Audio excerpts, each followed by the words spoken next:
I've had many leading experts on this show, including Matthew Walker, and they've all said the same thing about sleep. They've said it's the biggest positive investment you can make in your own performance. You can have the best strategy in the world, but if you're consistently tired, poor decision-making will follow and eventually cause other things to fail in your life. So if you're looking to optimize your recovery, you should start looking at what you're sleeping on. Our sponsor, Helix, makes high-quality mattresses tailored to your body. It doesn't matter if you run hot, sleep on your side, or need something firm. Helix has a mattress for you. And I asked them recently to send one to a member of my team, and Juan received it. And we travel a lot, so when he's home, quality sleep really matters. And he told me he's getting the best sleep of his life.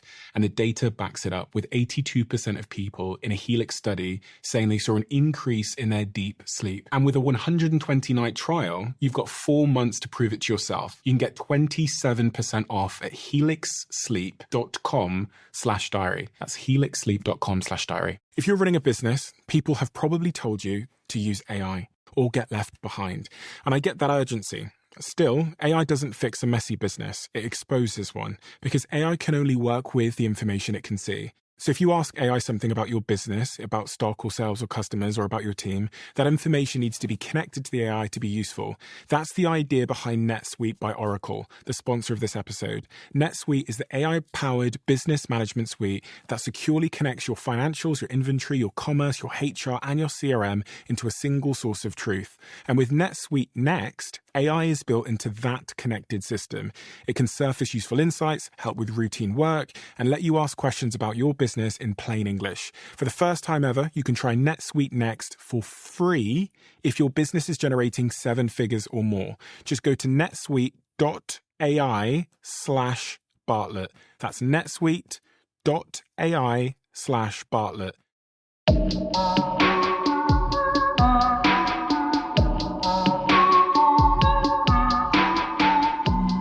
Okay, so the first point of my diary this week, I've just written, everyone forgets about stories. And I think this is applicable to everybody in every context of your life. And here's the inspiration for this point.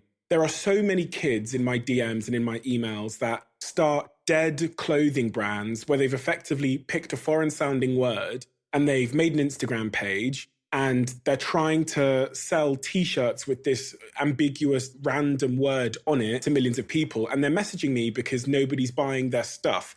Here's the truth. You cannot expect to win in a saturated, competitive, emotional industry like fashion if you have absolutely no story. I have this jumper at home that I bought, and it literally has 2 words written on it in a terrible font. And I paid $200 for that jumper. If any of you had made that top, I would not have paid $5 for it, and I certainly wouldn't have worn it because, to be honest with you, it's ugly. However, I bought this jumper at Coachella and at a sort of exclusive shed that Kanye West had created when he did his first ever public appearance of the Sunday service event, which I'm sure a lot of you have heard about. It's basically this amazing, unique gospel experience. And they made this man-made hill on the side of Coachella, and you had to arrive at 6 a.m. in the morning to get there. That jumper is ugly. But the reason I paid $200 for it is because it holds tremendous story value to me. The top has literally zero value other than the value held in the story attached to it. And the truth is, stories are brands. Stories build brands. To be honest with you, stories build people. But I think, generally speaking, we neglect the value of stories. The true value of almost everything is not in the resource cost that it costs to make it or the labor cost. The value lives in the story attached to it. And I don't think we appreciate that enough on a daily basis. Think about it. Mona Lisa is probably worth about £5 in natural resources, about $5. But its estimated worth is nearly $1 billion. Mona Lisa's story, the journey it went on, the fact that it was stolen for 100 years is the value. The iPhone generates a 250% markup. Nike can make a shoe for $10 and sell it for $100. Louis Vuitton make 2,000% markups on their bags and suitcases at times. Even gold. Gold isn't the rarest metal in the world. It's certainly not the most useful metal in the world. So why the worship of this yellow metal? Because of the story. Banksy. He is the most pure example of a storyteller. Anything he touches becomes significant. Because it's like how Cupid can fire a bow and people fall in love. Banksy can touch anything with his brush and it instantly becomes a significant story. Stories build brands and stories build people. There's probably nothing more important when it comes to attributing value to an object than the story attached to it. We are all stories.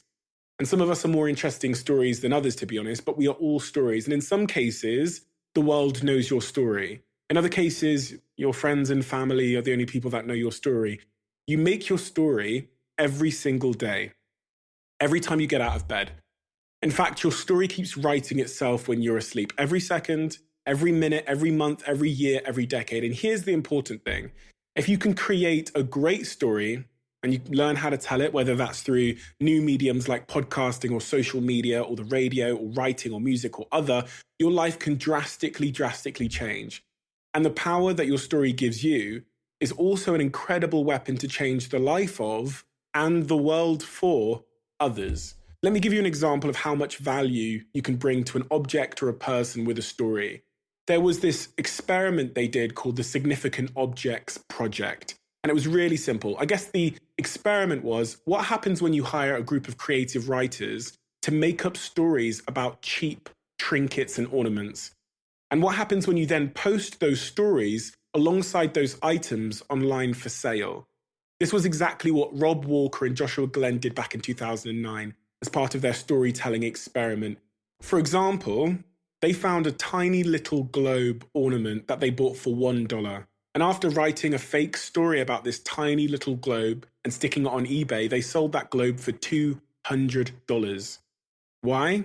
Because the stories in the handwritten note that came with the globe resonated with buyers. This insignificant object became highly significant to someone else. This experiment proves that as human beings, we are drawn to and we connect with stories like nothing else. We feel stories. Data and statistics, not so much, but stories can change the world. Stories are a driver of emotional value, and they can transform insignificance into significance, valueless into valuable. So many of you will start businesses, you'll pitch ideas, you'll try and become public speakers, motivational figures, entrepreneurs, and more without really, first and foremost, focusing on your story. Instead of telling me why your product is cheaper, better designed, or why your motivational talk has more data to prove it's correct, you must always care more about the story you're telling. And quite honestly, especially in industries where competition is high, as far as it relates to the success of my business and the success of my personal brand, sharing a great story has been everything. I've spoken on hundreds and hundreds of stages all across the world, and anybody that's heard me speak will tell you that regardless of what I'm there to talk about, the information is always embedded in a deeply emotional personal story. And that's, in my opinion, why we've been able to do so well in getting our message out there. You are a story. But if you want to be a great, valuable story, and if you want to increase your value by 2,800%, like that tiny globe, you have to first create a great story that involves pushing yourself, doing things that others didn't want to do, and going to places that others weren't willing to go to. And once you have your great story, you have to be an open book. And being an open book is scary. Telling your truth your way is unbelievably intimidating. But it just ends up being so fucking worthwhile. Stories are everything. What's yours? Okay, so the next point in my diary, and this is something I've wanted to talk about for a long time, is the amount of bullshit surrounding the topic of motivation. Naturally, we are all obsessed and fascinated by the word motivation, its origin, how we obtain motivation, how we keep it, fuel it, and how we create more. We have motivational speakers, self-help books, gurus who are all available and ready to tell us how to stay motivated. But motivation, like so many other human emotions or thoughts, it rises and falls. It ebbs and it flows. It comes and it goes. I get asked one question so often. The question is, how are you motivated all the time? And here's the truth. I'm not motivated all the time. Anybody that tells you they are is lying to your face. Nobody is. In all walks of life, regardless of your career, sometimes you'll have to do things that you don't want to do. And the crazy thing is, according to science, you can lose motivation to do the things that you once loved doing if you start getting material, extrinsic rewards for doing them. I'm not sure if you quite understood what I just said. If you get paid to do something, or it becomes your job, according to science, you can start resenting that thing. Artists, creators, and creatives will understand this. For example, they did a study on two groups of young children. One group of children were told to draw a drawing in order to get a certificate. The other group of children were told to do a drawing for no incentive at all. Later, when the same two groups of children were asked to do a drawing again, the kids that first did the drawing for a certificate, for a reward, were less likely to want to draw again. This is one of the crazy revelations I've had in my own life over the years. Incentives actually kill creative motivation. The more I have to do something I love in order to pay the bills or to meet a deadline, the less motivated I am to do it. This is why big YouTubers, when they get big, often get burnout and fall out of love of making videos every single day. Their creative passion becomes a mandatory job. Extrinsic rewards destroy intrinsic motivations. The other thing that's really important for motivation is ambition, which is a strong desire to do or achieve something. But true ambition is reliant on true self-belief, believing that you are capable of doing or achieving that thing. When you have someone that is truly ambitious and truly self-believing, you have someone that is truly motivated. However, the reason I used the word truly when I talked about ambition and self-belief is because often we don't actually want the thing on the other side of hard work as much as we tell ourselves we do. I genuinely think in our generation, there's a lot of people who fake ambition for the sake of being considered ambitious in a particular pursuit. We pretend we want to go to the gym because we want to be the type of person to please our self-image or to please societal pressures or friends that wants to go to the gym. Not because we actually want to go to the gym. Really, we want to go to the gym. But we don't actually want to go to the gym as much as we want to watch Netflix or to chill out with friends. So often, people struggle with motivation to do something that deep down, they have a fake society-led ambition to achieve.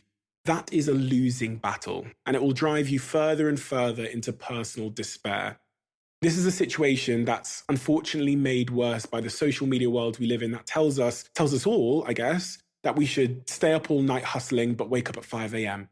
We should all be our own boss, but we should avoid isolation. We should be vegan, but we should travel the world and enjoy food. We should love ourselves, but we should be critical so that we can improve.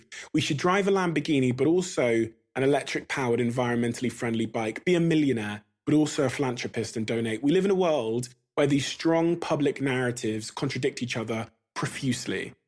And they have tremendous influence over us, more now than any other time in recent history, due to the social media reinforcement we all get by abiding by these rules. So now more than ever, we're confused sheep playing along to a set of societal rules that we don't understand, don't genuinely care about, are extrinsically rewarded to do, but aren't intrinsically interested in, and therefore we are incredibly unmotivated to follow.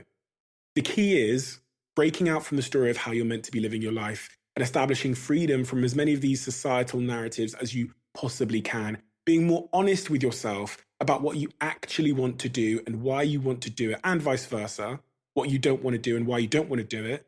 And if you do this, you will be more motivated than ever before.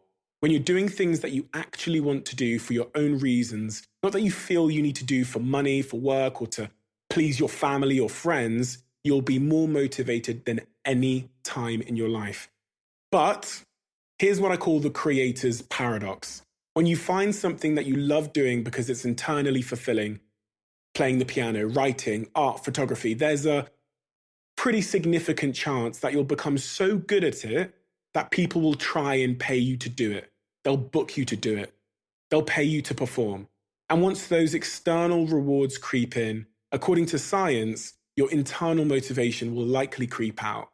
So in this context, burnout might not be the notion of overworking yourself and running yourself into the ground. Burnout might just be when your voluntary creative passion becomes a mandatory, externally motivated, monotonous job. If you want to be motivated to do it, you have to protect your creativity.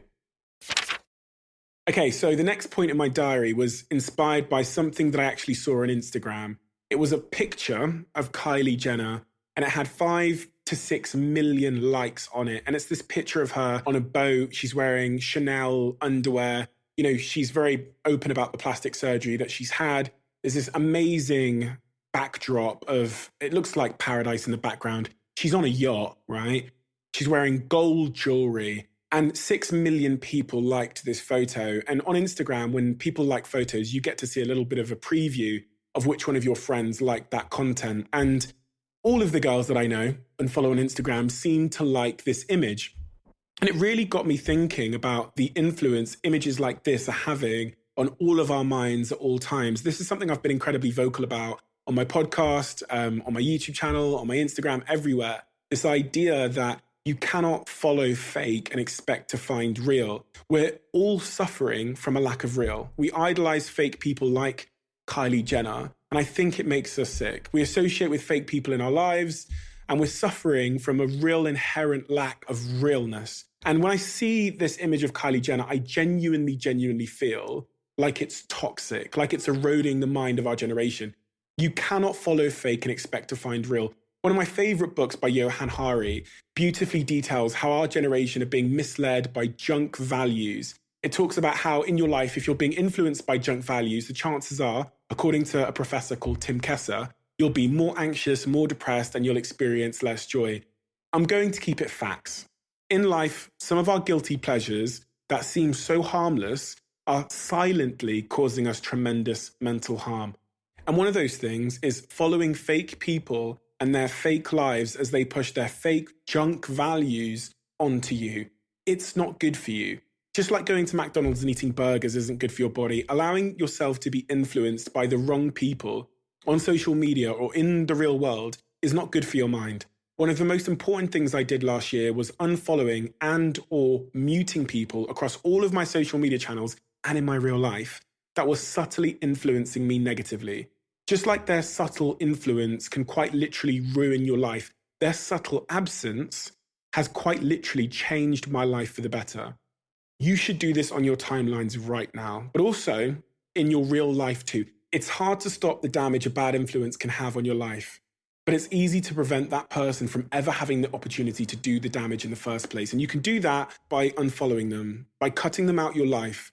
Stop giving them your time and your mind to pollute.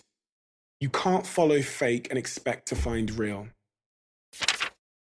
Okay, so the next point in my diary is something I've puzzled over for many, many years. And it's something that upon thinking about this in my diary over the last couple of weeks and writing it out and really processing it, I think I've solved a lot of problems in my life as it relates to love, as it relates to business success, as it relates to going to the gym, as it relates to healthy eating and everything in between. What I've written in my diary is maybe life is so great because of restraint. Now, if you know me, you will know that I have been rebellious in the name of freedom and being my own person my entire life. This led me to being kicked out of school when I was 17 years old because my attendance hit 30%. It led me to walk out of university on day one because, I thought that I wouldn't need it and that I was going to be just fine without it. It meant that I walked out of jobs in Manchester, probably 6, 7, 8 jobs after a month, because again, I felt like I could do whatever I wanted to do without any restriction whatsoever. And in some respects, I guess it's made me a very disruptive entrepreneur, which has led to great success. But on a personal level, I've come to realize that this sense of rebellion could risk me being unhappy, and it could hurt my chance of long-term progress in a number of very important areas. The risk-taking side of me is important, and it's something I'll never lose. But there are some areas of our life that require restraint. The truth is, what we think of as acting from free will because we want to be spontaneous and, make our own decisions is often the opposite. We're often just acting from our automatic unconscious habits.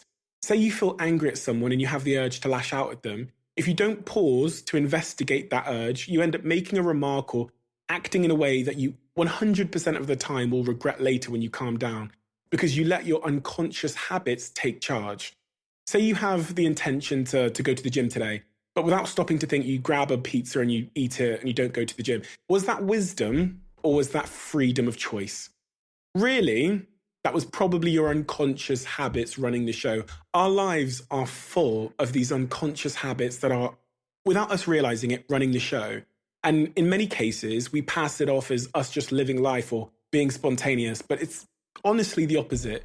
Some of these habits are insignificant and others will interfere greatly with our happiness and our well-being. Without restraint, we stay stuck in the same old cycles and it keeps us bound and limited. Cheaters keep cheating on their partners and destroying meaningful relationships. Unhealthy people keep eating unhealthy food that is making them overweight and depressed. We can't break the cycle because we're allowing our unconscious habits to run the show.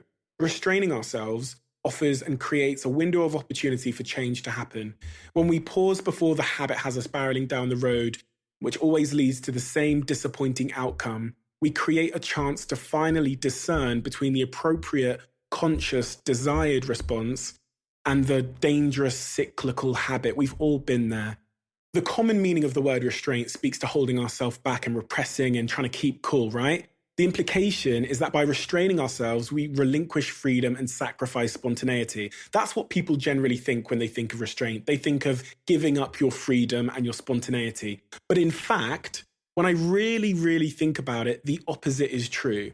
Real freedom comes from not being ruled by our unconscious habitual patterns and desires that are nearly always driven by fear, insecurities, or bad experiences from the past. Real spontaneity arises when you have control. It arises from the space that remains when the habits are put to rest and when you have control and clarity to make the decision on your own. I have not been in control in so many elements of my life when it comes to trying to achieve a certain outcome, whether that's trying to get big muscles in the gym or trying to be... Listen, I've never cheated on anybody, just for the record, but I think I've avoided relationships in the past because I was unsure whether I could commit to somebody because of my lack of restraint in certain situations. How I've gotten to 26 and not cheated on anybody is because I've avoided relationships, right? I'm just being completely honest. If this makes me sound like a dick, then listen, you listen to this podcast for honesty, right? And I used to think that being able to get whatever I wanted in life was the key to my happiness. But the problem I encountered in all areas of my life was that you often can't have everything you want because some things exist in opposition to something else that you want. You can't have waffles for breakfast every morning whilst having a six-pack and a great physique every day. I couldn't start a successful business at 18 years old whilst also maintaining a great social life and never missing a night out with my friends. You can't kiss all the girls and boys that you meet that you think are pretty while still maintaining a meaningful relationship with a girlfriend or boyfriend. Things exist in contrast and in conflict, right? I'll be honest with you. At times, I felt so frustrated that I can't have the best of both worlds in my life. For example, I'm currently working really hard in the gym to get in great shape and to get a six-pack for summer. And by the age of 27, which is in about a month's time, I want to look really good, you know? And I really, really would love to get a six-pack, which means I can't eat waffles. But the problem is, I really, really like waffles. In fact, most things that taste amazing would cost me my six-pack. So philosophically, I started thinking about why I can't just have everything that I want at once and why life and the world is designed in this way. I imagined for a second a world where I could have everything I want, where I could have a permanent six-pack and all the waffles I want every single day for breakfast, right? And it slowly dawned on me that the only reason I value having a six-pack is because it's hard to get. The reason why people go, oh my God, you have a six-pack, that's amazing, when they see you have one is because it's rare. So in fact, the scarcity, the shortage of it in the world, the amount of work it takes to attain it is really the value, not the thing in and of itself, which relates back to my first point about how the majority of the value that exists in the world lives in the stories, not in the thing itself. A six-pack isn't inherently valuable or desired, but people are impressed because a six-pack tells a story of discipline, hard work, and restraint. And on that point of restraint, maybe the thing that makes the things in life feel so valuable, desired, and therefore special is not being able to have everything at once. It's that scarcity. The thing that makes your relationship so special is having one relationship, not 100 relationships. The thing that makes the waffle taste so good is having one a month, not one a day. Maybe the thing that makes all of life so enjoyable is scarcity, is restraint, is having to pick between one choice and its opposing alternative. Maybe the thing that's been frustrating me is in fact the thing that makes life so enjoyable. And maybe, just maybe, the life of abundance where I get everything I want and the best of both worlds is the most empty, meaningless reality anyone could live in. Maybe this is why my billionaire friends that have every car, multiple girlfriends, and every material possession are so often the most miserable people I know. Maybe. Okay, so the next point in my diary, I've just written how to get a deadly sword. Sounds pretty vague. Let me explain. Someone asked me the question, how did you get so good at public speaking? And I paused, and then I spent a few minutes trying to think of tips and tricks. And after several minutes of stumbling around, trying to sort of summarize how I got good at public speaking, I eventually rattled off a couple of tips. They said thank you, and the conversation ended, and that was that. Several days later, when I was in a different country, sat at home, I started to reflect on why it was so hard to give them tips. And I started to think about what the true answer was as to how I've sort of mastered anything in my life or any particular skill. And then it dawned on me. This person had effectively seen me holding a really, really sharp sword, and they had effectively asked me, how can I get a sword that sharp? The reason I stumbled was because the sword they admired took me 10 years to sharpen. I'm 26 now. I started speaking at 16 years old. I can't break those 10 years down into easy to emulate, easily digestible tips or tricks. What I should have said is it took me 10 years to get a sword this sharp. So if you start practicing now, in 10 years, you'll have a sharp sword too. But the truth is, nobody wants to hear that. Everybody wants to know the shortcut. We all have shortcut syndrome. People inherently believe, and I think they want to believe, that the secrets to success or the secrets to becoming great at a skill, their secrets to a problem they're experiencing, or the secrets to their ambitions and great accomplishments that they want to achieve can be found in something as easy to emulate as a few tips or a cheap and accessible £10 self-development book. This shortcut syndrome is a massive industry, and self-help gurus and get-rich-quick schemes feed off it. The truth is, as the cliches go, all good things take time, and Rome wasn't built in a day. Shortcuts lead good intentions to dead ends, rinsed wallets. Good things take time. And if you really care about mastering any one thing, be prepared to give 10 years of your life to it. If you're not willing to, don't bother. Do something else. Okay, so the next point in my diary, I literally have no notes written to this, so I'm just going to tell you what I think and why I wrote this. I've literally just written, people with imposter syndrome procrastinate the most. It's just something that I've noticed in my life. People who feel like imposters in a pursuit or a discipline procrastinate more than anybody else. This is facts. And I'm trying to understand why this happens. And I think the first reason why this happens is because people with imposter syndrome are scared of putting themselves out there more than they already have by fulfilling a role that makes them feel like an imposter. So when it comes to completing a massive project or getting something done, people with imposter syndrome spend tremendous amounts of time dwelling on the topic, thinking about what could go wrong, overthinking. And generally, when you're experiencing imposter syndrome, the safest place to be is exactly where you are. I've worked with a number of people over the years, over the last 5, 6, 7 years, that have told me they have imposter syndrome or that I believe have a sense of imposter syndrome. And when it comes to sort of big innovations or extending themselves or getting big tasks done, they struggle the most. So what I really wanted to do is highlight this. Here's the thing. Everybody procrastinates. Everybody. I procrastinate tremendously at times, right? For various reasons as well. Usually because of my perfectionism. But people with imposter syndrome procrastinate for a variety of other reasons. And my advice to anybody who is experiencing a little hint of imposter syndrome, and statistically 70% of you will at some point, is to throw yourself violently at it. When you experience procrastination, you've basically got two choices. Choice A is to sit back, to think, and to fall into sort of inaction. Choice B is to throw yourself at it ASAP.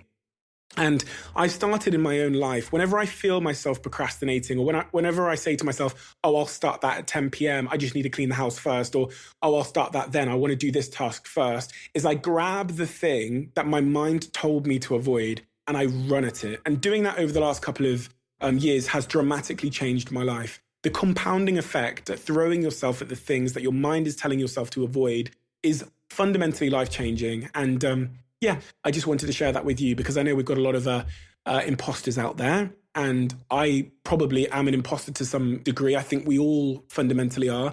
If you're not an imposter, then you're probably not challenging yourself enough.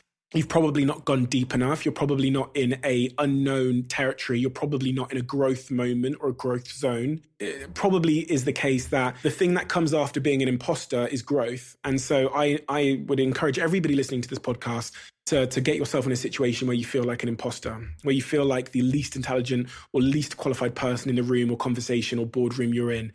It seems like the most ROI conducive place to be. And when you encounter procrastination, throw yourself at it.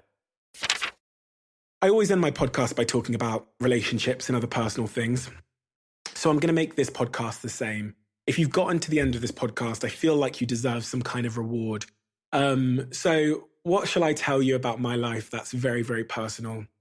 For the first time in a long, long time, I am completely happy in regards to my relationship life and my personal situation.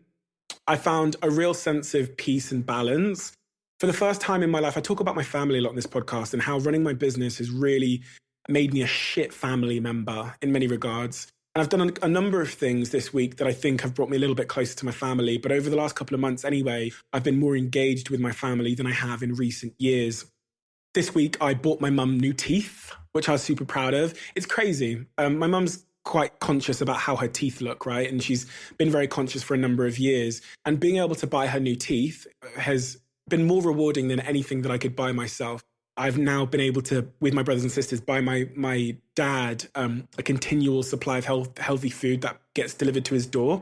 Again, I spend money on myself. I bought a Gucci bag, et cetera, et cetera. Nothing is more rewarding than being able to buy those things for my family. And every time that I'll send the money or I buy something for my friends and for my family, it's this amazing reminder about the true value of giving, the true value of hard work, the true value of success, and really why I do all of this shit. And I think much of my personal brand in the last year has been focused on helping my audience realize what really matters the most.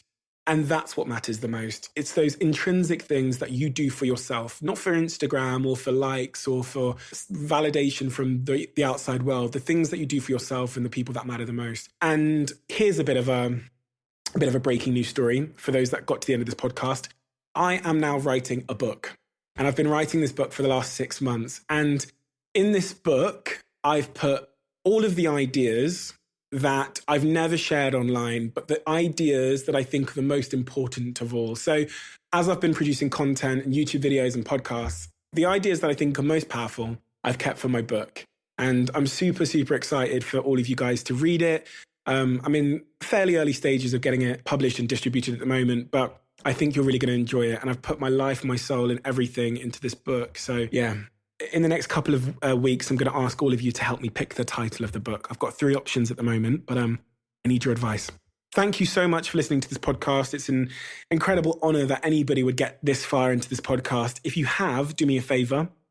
Review it on the App Store or wherever you're listening to it. If you can, that'd be amazing. And if you do, leave your name. I love to see the people that are engaging. I tend to see the same names over and over again, and that makes me super happy when one day I get to meet you. But the other thing I'd love you to do is to give me feedback. Send me a DM, message me and let me know what you think, because your feedback is ultimately shaping this podcast, and it's ultimately what makes me sit down every week and deliver it. So thank you so much. I appreciate it tremendously. And remember to keep this to yourself.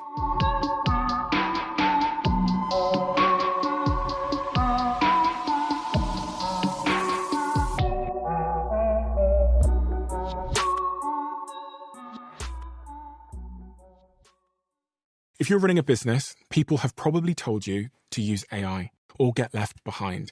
And I get that urgency. Still, AI doesn't fix a messy business. It exposes one, because AI can only work with the information it can see. So if you ask AI something about your business, about stock or sales or customers or about your team, that information needs to be connected to the AI to be useful. That's the idea behind NetSuite by Oracle, the sponsor of this episode. NetSuite is the AI-powered business management suite that securely connects your financials, your inventory, your commerce, your HR, and your CRM into a single source of truth. And with NetSuite Next, AI is built into that connected system. It can surface useful insights, help with routine work, and let you ask questions about your business business in plain English. For the first time ever, you can try NetSuite Next for free if your business is generating 7 figures or more. Just go to netsuite.ai/Bartlett. That's netsuite.ai/Bartlett.